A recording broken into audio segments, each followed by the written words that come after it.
How do I think the pyramids were built? To be honest, I have no answer to that question.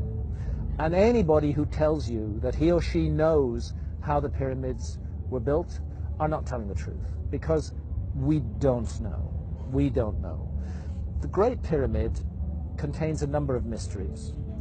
The Great Pyramid, first of all, is very big. The Great Pyramid weighs 6 million tons. We can calculate that from its mass. It weighs 6 million tons. Its footprint is 13 acres. It's more than 750 feet along each side. It's 481 feet tall. More than 2.5 million individual blocks of stone were used in its construction. But it's not just big. It's really, really precise. The Great Pyramid is locked in to the cardinal dimensions of our planet. The Great Pyramid is targeted on true north within 3/60ths of a single degree. Now, no modern builder would create a large building and add onto his or her shoulders the additional burden of aligning it to true north within a fraction of a single degree. They just wouldn't get it. They wouldn't understand why it was important to do that. But something drove the builders of the Great Pyramid to go to a very great additional trouble, not only to create this massive, imposing monument, but also to lock it on to true north. And then other things, to incorporate into its dimensions the dimensions of our planet. I don't want to get too numerical or possibly even boring here, but if you take the height of the Great Pyramid and multiply it by 43,200, you get the polar radius of the Earth.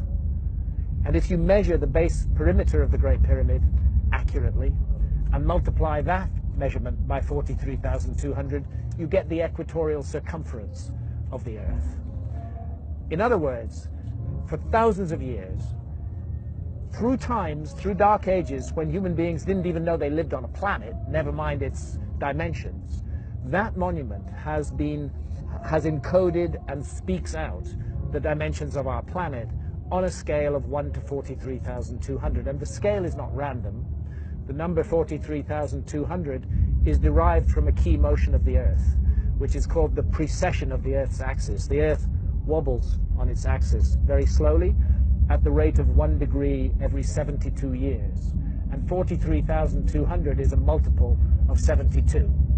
In fact, I think it's 600 times 72, but I need to double check that. But it's a multiple of 72. Check it out. So they've given us the dimensions of our planet on a scale defined by the planet itself.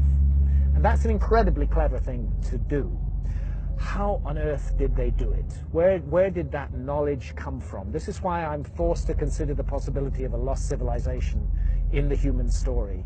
This is a work of almost, but not quite, space-age precision. It contains errors, but they are human errors for sure, but they're very tiny. The great precision, great skill, great craft. Some people will say to you, oh, the Great Pyramid was built by slaves. That is utter bullshit.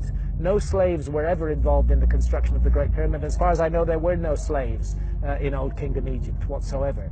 The Great Pyramid, I've climbed it 5 times. I've been in every known chamber in the Great Pyramid. It is a work of stunning artistic achievement. You're looking at the work of masters of architecture at the peak of their skill. Not an unwilling labor force, but people who gave their labor to that work with love and with care and with attention.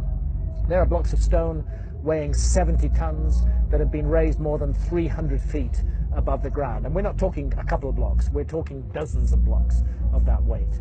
The average block weighs about 2.5 tons. It's the moving of those huge blocks of stone, their arrangement into a high precision monument, and the achievement of actually doing it, because you know, if you make a small mistake at the base, by the time you get to the summit of your 481-foot high pyramid, you don't have a pyramid, you have a corkscrew. You know? They got it all right, and nobody today can explain how they did it, with the knowledge that is supposed to have been available in ancient Egypt, in the Old Kingdom, and with the tools that are supposed to have been available. And that's why I can't help feeling that we are missing some chapter from the human story.